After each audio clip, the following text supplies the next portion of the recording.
Bismillahirrahmanirrahim.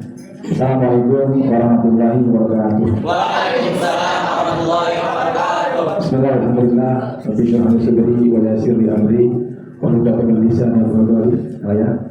Yang saya hormati Pak RW, Pak Racon, juga saya banggakan Kang Egi, Kang Gilang, serta yang saya banggakan akan internet semuanya. Apa adik-adik semua yang tidak bisa disebutkan satu persatu, namun tidak mengurangi rasa bangga kita. Pertama, mari kita panjatkan puja dan syukur kita kepada Allah Subhanahu wa Ta'ala yang memberikan kita kekuatan, kesehatan, keselamatan dan kesempatan sehingga kita semua dapat berkumpul bersilaturahim dalam acara LDK latihan dasar pimpinan Opetri. Mudah-mudahan pertemuan kita, diskusi kita tidak hanya sekali ini saja, tapi berkelanjutan ke depannya. Salam dan salam semoga berjalan pasang kepada junjungan kita Nabi besar Muhammad sallallahu alaihi wasallam. Izin saya berdiri ya.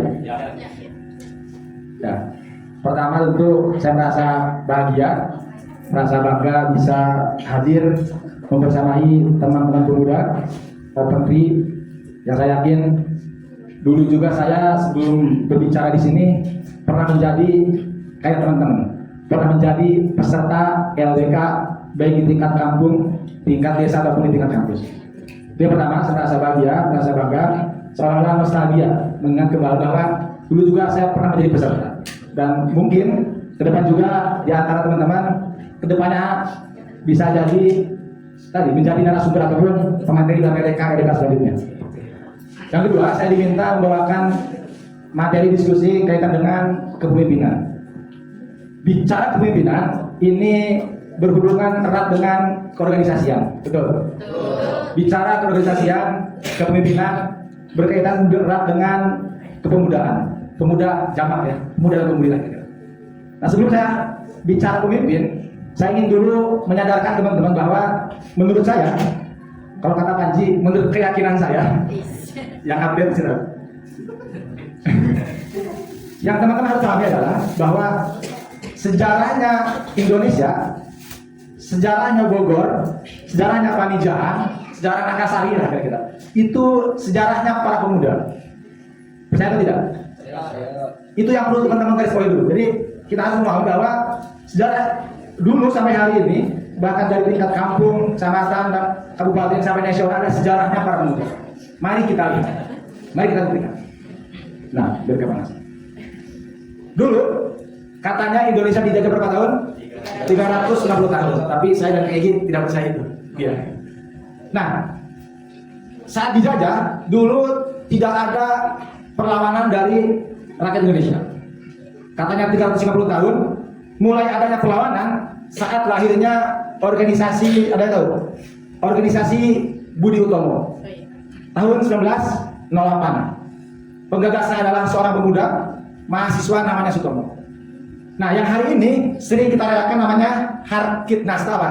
Hari Kebangkitan Nasional. Nah, itu sejarah awalnya perlawanan rakyat Indonesia terhadap penjajah diawali oleh lahirnya organisasi pemudaan, oleh pemuda, oleh mahasiswa namanya Sutomo. Itu yang pertama. Setelah 1908 beranjak kepada 19 berapa? 26. Ada yang tahu momentum apa? Hari Sumpah. Lagi-lagi itu juga diinisiasi oleh para pemuda. Ada yang namanya Jong Japa, Jong Sumatera, Kalimantan dan lain-lain Sunda, itu berhimpun dalam Sumpah Pemuda karena punya tujuan yang satu, sehingga itu juga diinisiasi oleh para pemuda. Setelah 1926 beranjak kepada 1928 beranjak kepada 1945. Apa? Hari Proklamasi Kemerdekaan. Itu juga diinisiasi oleh para pemuda. Waktu itu Soekarno yang masih muda, apalagi Syahrir masih muda, Bung Hatta masih muda. Nah, dari peristiwa 3 tadi saja, tadi bahwa didominasi oleh para pemuda. Setelah merdeka apa? 1998, era reformasi. Dari transisi Orde Lama ke Orde Baru, itu juga dari Orde Baru ke reformasi, siapa yang menjatuhkan soeharto? Siapa lagi? Anak muda, mahasiswa. Lagi-lagi, sejarah mulai pra kemerdekaan sampai kemerdekaan dan era reformasi itu juga diinisiasi oleh pemuda. Artinya apa? Bahwa tadi pemuda itu dimanapun kapanpun pasti akan menjadi garda terdepan dalam kemajuan wilayahnya ataupun kemajuan kampung ataupun desa kita. Itu dulu yang teman-teman harus pahami betul, bahwa peran kita itu akan menentukan bagaimana 5 tahun 10 tahun ke depan maju atau tidaknya kampung kita, maju atau mundurnya desa kita, ini tergantung kita semua. Nah, kenapa hari ini kita bisa merdeka, bisa maju ke era reformasi? Karena berkat pemuda yang dulu prosesnya sangat luar biasa, gerakannya sangat luar biasa. Nanti kalau pemuda hari ini mau ngapain? Gitu. Kita mau ngapain? Apa yang bisa kita berikan buat kampung kita, buat desa kita dengan cara-cara itu yang harus menjadi peran besar. Oke, itu hanya pengantar saja. Langsung materi.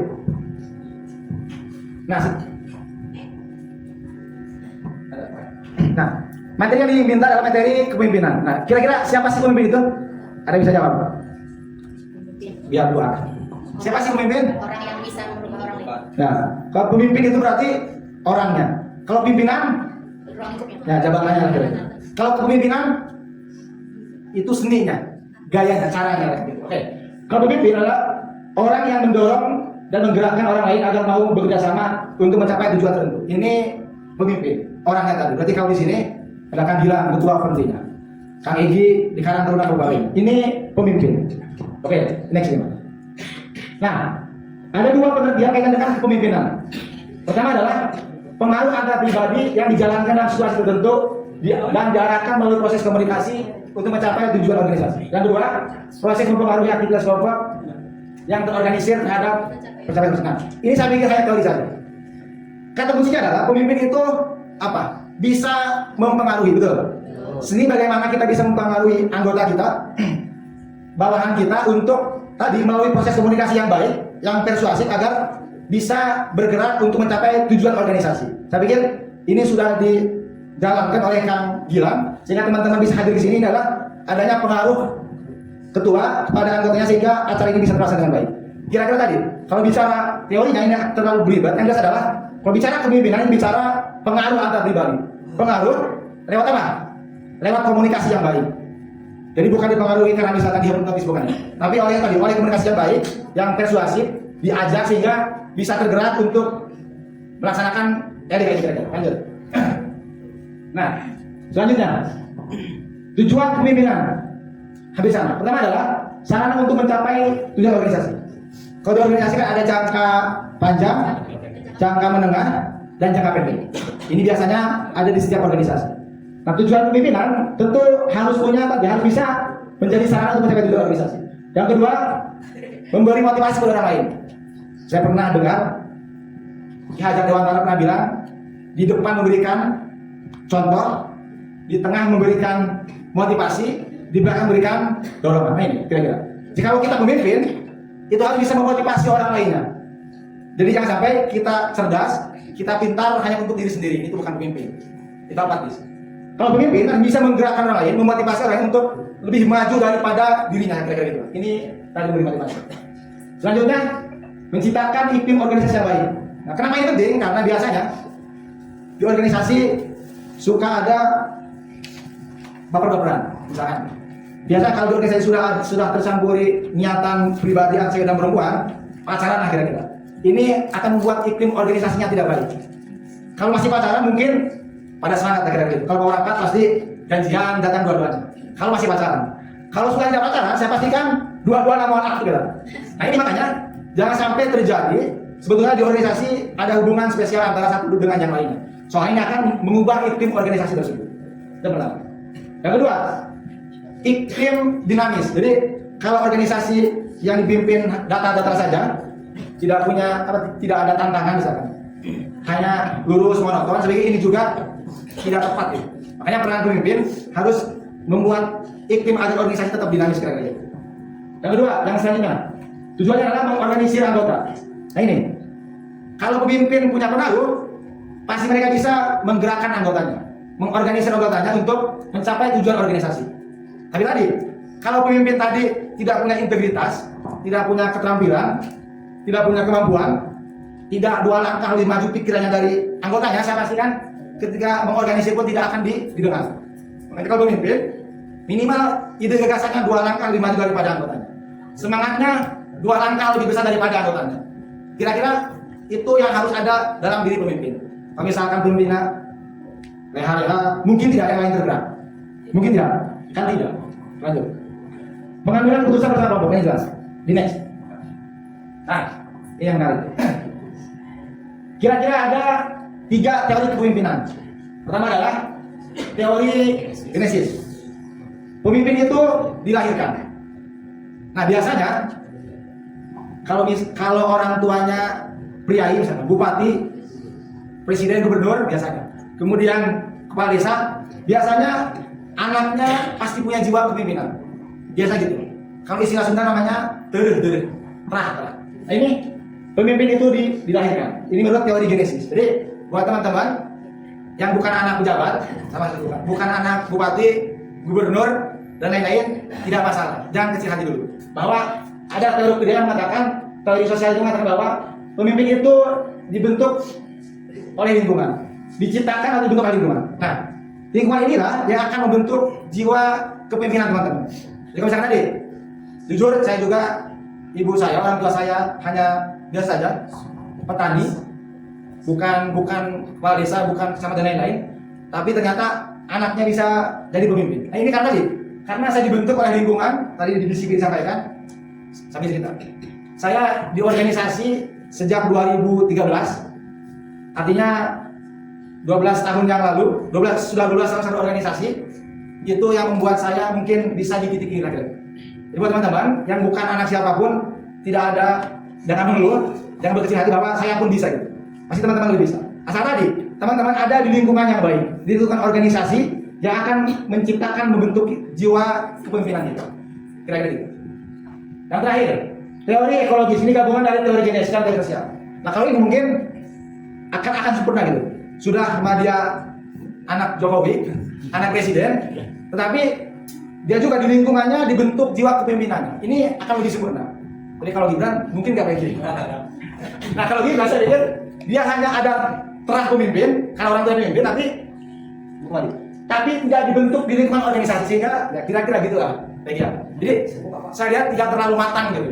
Karena dia hanya punya jiwa pemimpin, hanya punya terah, tapi tidak dibentuk di lingkungan organisasi. Tiba-tiba jadi wali kota, jadi wapres, gimana? Bukan dewan ya, Mas? Kira gitu. Nah, kira gitu. Jadi kan kelihatan kalau yang matang sudah ada keturunan pemimpin, punya terah, dia dibentuk di organisasi belasan tahun, bahkan puluhan tahun, digoda pasti dia akan lebih matang.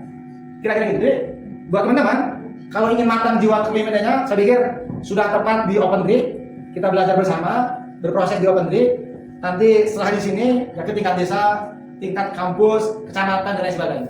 Karena dulu pun saya dulu pernah jadi ketua remaja masjid tingkat RT dulu. Itu pertama saya menjadi pemimpin. Ketua masjid tingkat RT, kemudian ketua organisasi tingkat kampus, ketua Porsipat tingkat desa, lalu ketua KMPI Kecamatan Pamijahan, lalu menjadi anggota DPRD, hari ini menjadi ketua Kalangan Kabupaten. Nah, ini kan tahapannya gitu dari bawah. Nah, saya harap teman-teman pun bisa yang minimal jadi motivasi bahwa tadi di organisasi itu sangat luar biasa. Jadi kampus ya. Kampus itu bagi saya PID hanya pintu gerbang untuk kita masuk organisasi. Sisanya hanya teori, dikenal di kampus, di kelas kita hafal, keluar kelas kode ikan kira-kira gitu. Jadi bagi saya, kalau teman-teman nanti berkuliah, tidak cukup hanya kuliah saja, harus ikut organisasi karena teman-teman akan mendapatkan ilmu yang tidak ada di bangku kuliah. Ilmu yang tidak ada di bangku sekolah, nanti ilmu leadership, memimpin, ilmu public speaking, ilmu komunikasi dengan baik, lobby, menggerakkan massa. Ini akan teman-teman dapatkan sekali lagi bukan di ruang kelas, tapi hanya ada di organisasi. Nah, sudah tepat teman-teman ada di Open Tree. Nah, ini kira-kira teori kepemimpinan yang jelas tadi. Kalau kita ingin matang, tetaplah di Open Tree, tetap berproses, berorganisasi, dan tidak hanya sampai di sini, tapi meningkat ke jenjang selanjutnya. Oke, next. Ada yang mau bertanya dulu sebelum dilanjut? Nah, ada, weh? Ada mau ditanya? Saya ingin keluar, biar saya nggak terlalu capek. Sampai sini ada pertanyaan? Ada yang mau curhat dan lain-lain? Ada tidak? Ini kelas berapa? Oh, SMP. Ini? Kayak gini dikata SMP sama SMA? SMA, kuliah. Oh ya. Yang udah lulus dia kerja. Ya, berarti remaja kan? Oke, kembali ke laptop.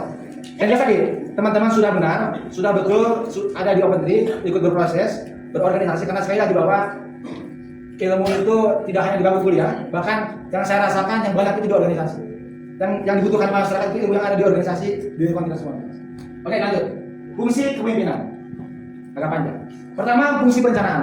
Nah, kalau ketua, yang namanya ketua, pemimpin itu harus punya planning atau perencanaan. Tadi ada planning jangka panjang, jangka menengah, atau jangka pendek, bukan jangka kurungan. Jangka panjang, menengah, dan pendek. Nah, ini harus ada di pikiran ketua organisasi, di pemimpin tadi. Kalau misalkan dia jadi ketua organisasi, tidak punya planning ini, ya mau ngapain kira-kira gitu. Ini harus ada. Yang kedua, fungsi pengambilan keputusan. Nah, kadang-kadang pemimpin itu dilematis. Pengambilan keputusan ini bisa dilaksanakan ketika gini. Biasanya pemimpin dihadapkan dengan dua situasi. Pertama, pengambilan keputusan yang memang butuh waktu yang panjang. Saya pikir ini bisa didiskusikan dulu. Jadi kadang ada juga situasi yang memang genting gitu. Memang harus mengambil keputusan, tapi ketua ini kayaknya tidak mungkin harus rapat dulu kan gitu. Ada momentum bagus, harus mengambil keputusan, tapi dia kayaknya harus langsung jam itu juga, waktu itu juga mengambil keputusan.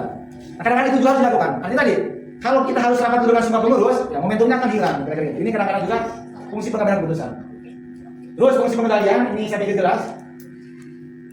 Nah, bagaimana ketua organisasi ini bisa mengendalikan tadi? Jangan sampai anggotanya harusnya jalan lurus di mana kita dapatkan. Harusnya tujuan organisasi ini dicapai dengan baik, tapi yang teman-teman lakukan di setiap bidangnya tidak selaras dengan visi organisasi. Ini fungsi pengendalian. Kemudian fungsi pengawasan. Nah, ini ketua juga tidak hanya memberikan delegasi atau tugas kepada anggotanya, tapi tidak mengawasi. Ini yang tidak baik. Jadi kalau pemimpin harus utuh. Ketika memberikan tugas, ya harus diawasi. Jangan sampai tidak sesuai dengan apa yang kita inginkan. Lalu fungsi pendelegasian, kita tidak masuk-masuk. Fungsi pendelegasian. Nah, terkadang tidak semua momentum, tidak semua kegiatan harus ketua semuanya, gitu ya. Tidak semua misalnya yang sambutan ketua dari.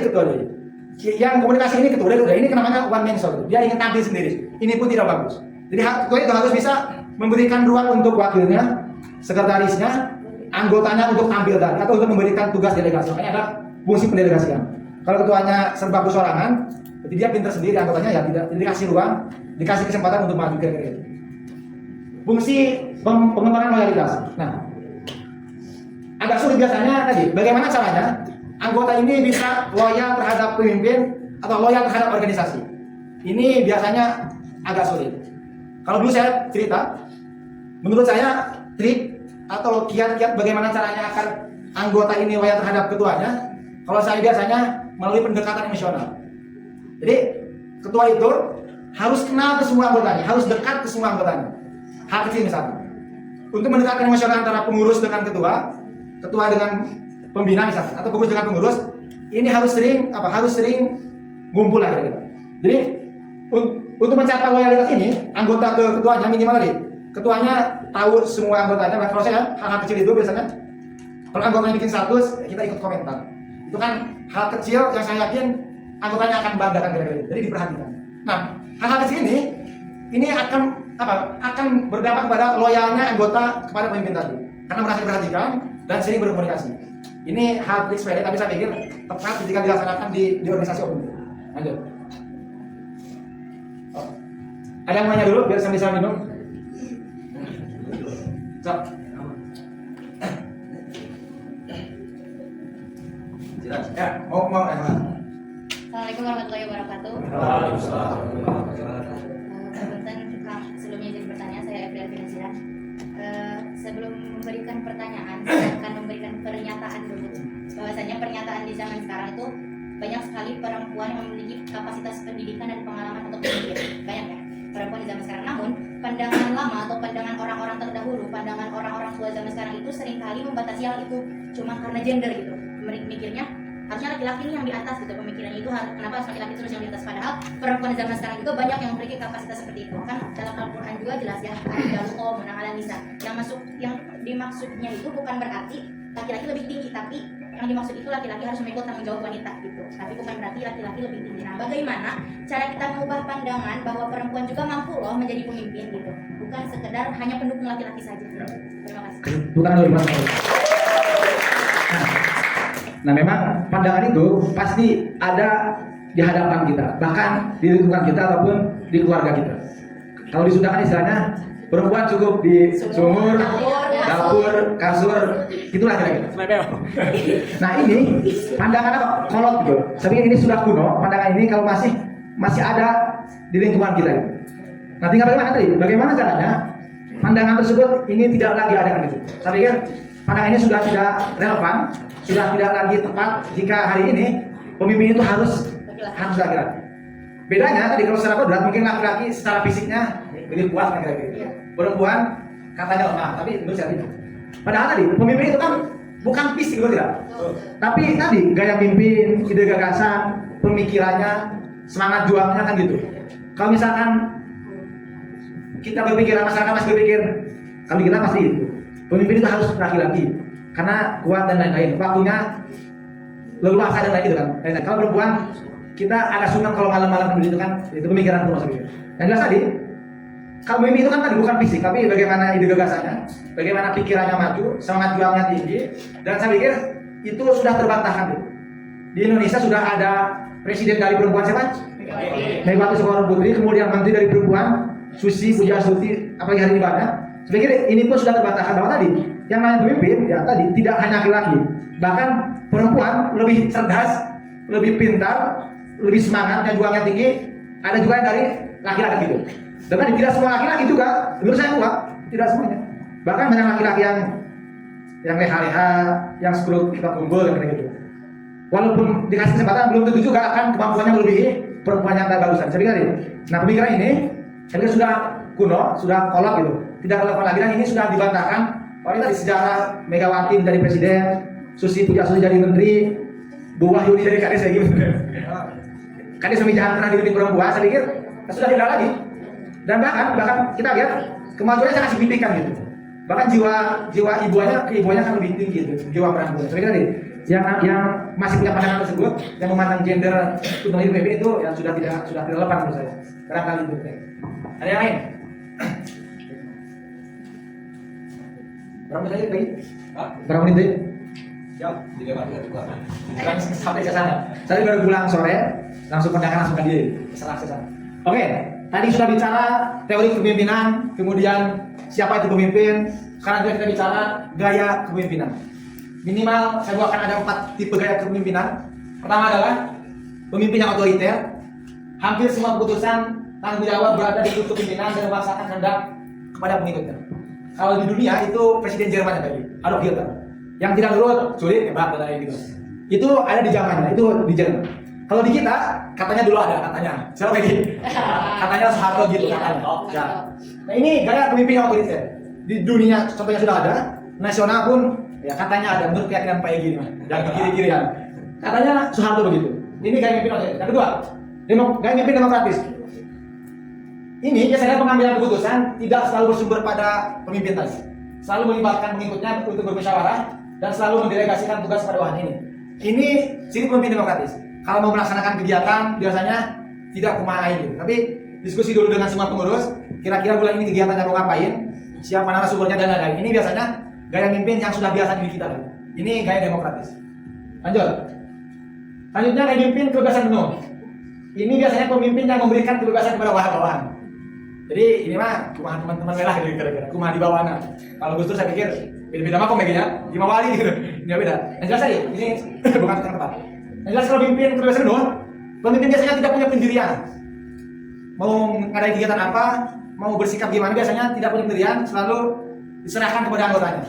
Anggotanya masih salah mangga gitu, mau jadi kira-kira gitu lah. Ini saya juga tidak tepat. Yang terakhir, makanya kepemimpinan sesuai situasi yang ada. Ini Soekarno katanya. Jadi kalau Soekarno, ini katanya, dia kadang menggunakan gaya demokratis. Nah, kadang dia gaya demokratis. Ketika misalkan mau pengambilan kebijakan, dia ngumpulin semua kabinetnya, anggotanya untuk mengambil keputusan. Kadang juga dia harus otoriter. Karena tadi ada situasinya yang lenggang gitu. Tadi kalau situasi lenggang, masih banyak waktu, masih mungkin kita ngumpulin anggota untuk mengambil keputusan. Kadang juga kalau situasinya genting, karena tidak mungkin. Waktunya singkat, momentumnya singkat. Ketika ada momen, ketuanya harus ngumpulin dulu anggotanya, nelponan, rapat dan lain-lain. Ini biasanya tadi momentumnya akan hilang kalau gayanya tadi demokratis, selalu demokratis. Ya kadang-kadang tadi harus mayoritas yang demokratis, kadang juga halus otoriter. Tapi tadi ini yang genting-genting yang memang waktunya mepet. Ini gaya kepemimpinan. Lanjut. Nah, kira-kira gaya mana yang tepat diterapkan di organisasi kepemudaan? Ada yang bisa jawab? Di antara gaya apa tadi? Ada otoriter, demokratis, kebebasan penuh, kemudian situasional. Kira-kira yang tepat itu gaya yang mana ya untuk di teman-teman pemuda? Nah,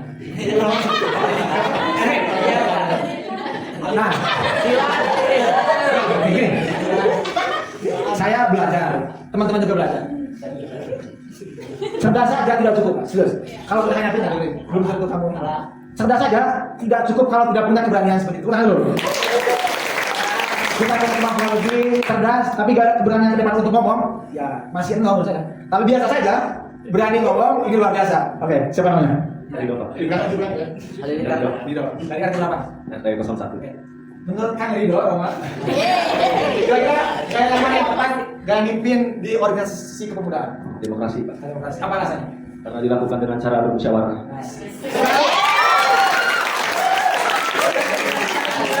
Menurut keyakinan Kang Ridho, ada yang mau menyanggah? Tidak turun. Ada yang mau menyanggah? Tapi harus beda. Oke, ini. Oke. Bukan dulu. Ada kata enggak? Enggak kan? Fatur. Oh, Fatur. Tanya siapa ketemu ini? Belum. Oke, Kang Fatur. Tadi kalau menurut Ridho, gaya yang tepat kepemimpinan yang diterapkan di organisasi kepemudaan adalah gaya demokratis. Nah, menurut Kang Fatur ini bagaimana coba pandangannya? Kok sama, Pak?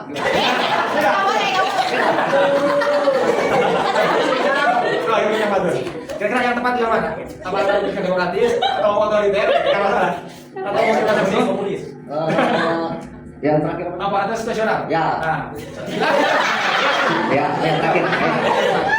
Karena ya gitu sama. Ketika situasi lagi genting, ya bermusyawarah itu penting, wajib. Ketika ada yang tidak mengikuti atau tidak ada kontribusi atau apa, ya kan biasanya nih, nggak ada yang datang kita harus samperin ke rumahnya, dalam kubur gitu. Nah kalau tidak ada yang datang misalkan nih, kan kalau Soekarno, kalau apa yang otoriter itu, enggak, apa sih? Ya otoriter itu. Ya kalau kan nurut, tembak. Ya kalau di organisasi kalau ada yang nurut, kita nurut, infak lah. Jadi yang tepat yang mana menurut? Ya, dua-duanya bisa. Jadi demokratis dan Ya, situasional. situasional. Ya, situasional. Oke, jangan dulu Fatur. Menurut Kang Ridho itu yang tepat adalah gaya demokratis. Semua pengambilan keputusan, pengambilan kebijakan berdasarkan musyawarah. Menurut Kang Fatur beda, harus beda, kan harus wajib beda. Menurut Kang Fatur adalah gaya mimpin situasional. Kadang harus demokratis. Tadi kata Kang Fatur, kalau lenggang masih panjang waktunya, dia menggunakan gaya demokratis, mengundang dulu pengurusnya, kemudian diskusi, mengambil keputusan. Karena itu kan nih, kalau misalkan situasinya mepet, genting, ini momentumnya singkat, mungkin tidak misalkan, kalau kita harus ngumpulin yang lainnya. Lalu kalau gitu, jadi kadang demokratis, kadang otoriter. Tapi mayoritas biasanya lebih kepada demokratis. Jadi kalau menurut saya, kalau pengalaman saya mungkin tadi di beberapa organisasi, ya saya situasional Pak. Tidak semuanya gini, tidak semuanya juga pemimpin menyampaikan semua kondisi yang ada, tidak semua. Ada yang cukup ditelan oleh ketua saja, kalau yang pahit-pahit itu cukup ketua saja. Ada juga yang memang harus semuanya tahu, dengan gitu. Ada dapur kita, ada juga yang memang ada konsumsi kita pribadi ketua, ada juga konsumsi semuanya. Kira-kira. Makanya kalau saya menggunakan gaya situasional, itu buat dua-duanya. Kalau itu berdasarkan pengalaman saya, jelas tadi, walaupun situasional, saya lebih kepada mayoritasnya mungkin demokratis. Paling hanya 10-20% yang memang saya harus mengambil keputusan dengan cepat, tepat, agar momentumnya tidak hilang, kira-kira gitu. Next. Nah, mungkin ada pertanyaan teman-teman, mungkin tidak orang jadi pemimpin. Ada nggak pertanyaan gitu kira-kira? Ada. Setiap kita adalah pemimpin, dan setiap pemimpin bakal diminta pertanggungjawabannya. Nah, kalau laki-laki sudah jelas minimal jadi pemimpin keluarga, itu minimal. Minimal pemimpin keluarga, maksimal pemimpin lingkungannya, jadi pemimpin orang banyak. Nah, kira-kira sumber dari kekuatan kepemimpinan itu saya bagikan 3 kelompok lah. Pertama adalah kekuatan pribadi, ini poinnya 50%. Yang kedua kekuatan pengetahuan yang hanya 30%, dan yang ketiga kekuatan peran. Nah, kenapa saya buat 50% kekuatan pribadi? Karena tadi pemimpin itu tergantung pada diri kita. Kalau pemimpin punya integritas, pertama dalam integritas dulu. Pertama punya semangat dulu. Kalau pemimpinnya energi, punya semangat, juang yang tinggi, kemudian integritas. Tadi ke situ apa integritas? Ketika kita bicara A, maka dia melaksanakan A juga lah. Itu namanya berintegritas. Yang tidak berintegritas, dia bicaranya A, melaksanakan B. Nah, kekuatan pribadi ini tadi semangat juang, kejujuran, integritas, kemauan yang tinggi, totalitas, nah itu harus ada dalam diri pemimpin. Ini poinnya 50% Pak. Jadi belum bicara pengetahuan, bicara kekuatan pribadi ini belum. Jadi kalau jadi pemimpin minimal tadi semangat juang yang tinggi, totalitas, punya integritas yang kuat, kejujuran dan lain-lain. Nah ini jadi sumber kekuatan ini tergantung pada diri kita dulu. Baru kekuatan pengetahuan 30% ini mengikuti Pak. Sama saya juga. Selalu belum pernah berpikir ingin menjadi pemimpin, menjadi ketua, apalagi menjadi dewan. Tidak pernah berpikir. Dan ternyata pengetahuan ini, keterampilan ini akan kita dapatkan saat kita memimpin tadi.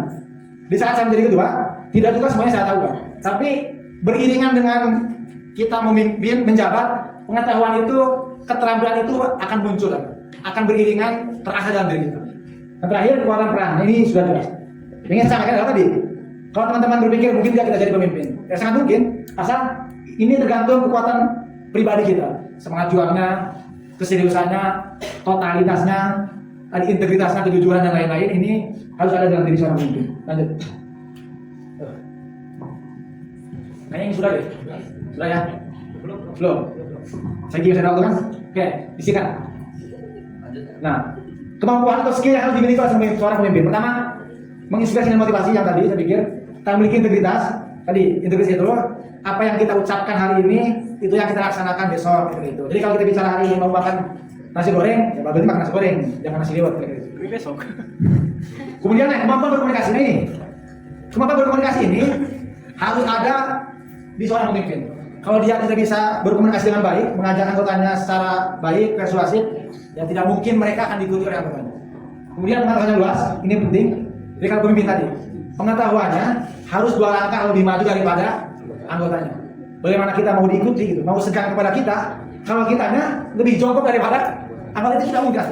Kalau kita ingin diikuti, disegani, pengetahuan kita 2 langkah lebih maju daripada mereka. Kemudian tadi mampu menjadi tauladan. Apa itu? Contoh. Kalau kata Gajah Dewa mengatakan ingarso sumtolodo. Di depan memberikan contoh. Nah ini sederhana. Bisa apa? Kalau ada kegiatan gotong royong, misalkan contoh.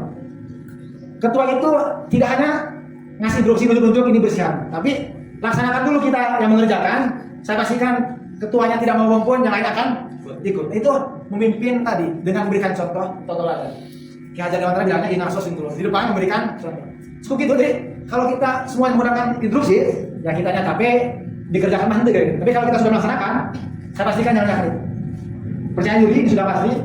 Kemampuan menganalisa ini, menganalisa banyak hal. Menganalisa peluang yang ada, ini harus ada dalam pemimpin. Menganalisa misalkan ada perselisihan antara anggota bidang, antar pengurus, ini juga harus punya kemampuan pemimpin tadi. Pokoknya analisanya harus tajam apapun itu. Berani mengambil keputusan. Kalau di saat genting, ketua harus berani mengambil keputusan. Jangan semua diserahkan kepada anggotanya, yang ada momentumnya akan hilang. Mampu menyelesaikan masalah yang sudah pasti. Pemimpin harus jadi problem solving.